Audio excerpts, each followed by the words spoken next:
Absolutely. That's how this digital station came into being. I got sick and tired of being told what I could and couldn't say. You're talking about conservative voices. It's increasingly hard to find them, even amongst parties who call themselves conservative. I mean, you've established this social network GetUp. You've got about 6.5 million followers around the world, 125,000 in Australia, and you've sponsored the visit to Australia of the former Brexit party leader Nigel Farage, whom we heard the other night. But as proof of the problem, when you launched in July last year, bang, the left went after you. That's the business, isn't it? They don't want to debate you, they want to silence you. Well, absolutely, because what they want to do is not only they want to kick off, say, political leaders such as President Trump, my former boss, but anyone who would dare speak out against them. And Alan, we had a great conversation the other day, and actually I should say that was really you and Nigel Farage who were leading the conversation, but we were talking about the defense of Western civilization, but identity politics and this wokeism that is coming from the media elites, academia, and sadly, people who used to be called titans of industry, but are now effectively just supplicants to this wokeism themselves.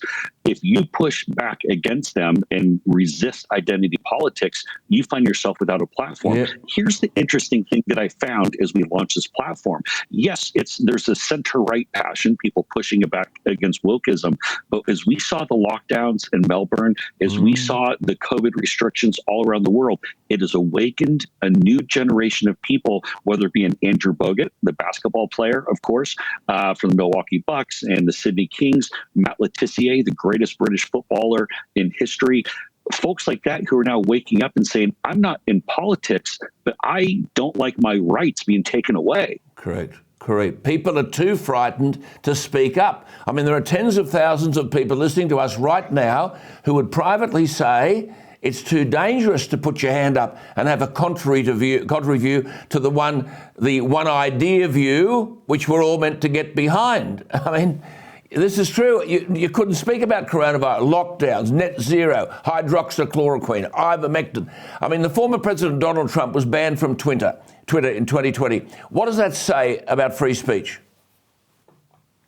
Great question, because what it shows is if the big tech elites are willing to kick off a sitting president of the United States, that means that literally the guardrails are gone. They're unencumbered to do anything they want, to kick off anyone they want. In fact, on that night of January 6th, when President Trump was trying to put out the statement telling people we're going to have an orderly transition into the next administration, the media elites, the social media tech giants wouldn't even let him post that to social media. They want to not only snuff out and silence, but completely remove anyone who has a dissenting opinion. It's almost, Alan, as if they read 1984 and got the complete backwards message, as if they were motivated by the goal of suppressing half of society. Absolutely. What sort of man is Donald Trump? Yeah, he's exactly the type of person that you see on TV. He's going to give you his opinion at any time. I think there are a lot of misnomers, though, about what type of person he is, what type of boss he is. He's always thinking in a counterintuitive approach. And one of the biggest applause lines he got in 2016 was when he said he was running against the failed foreign policy of both parties, the Republicans and Democrats.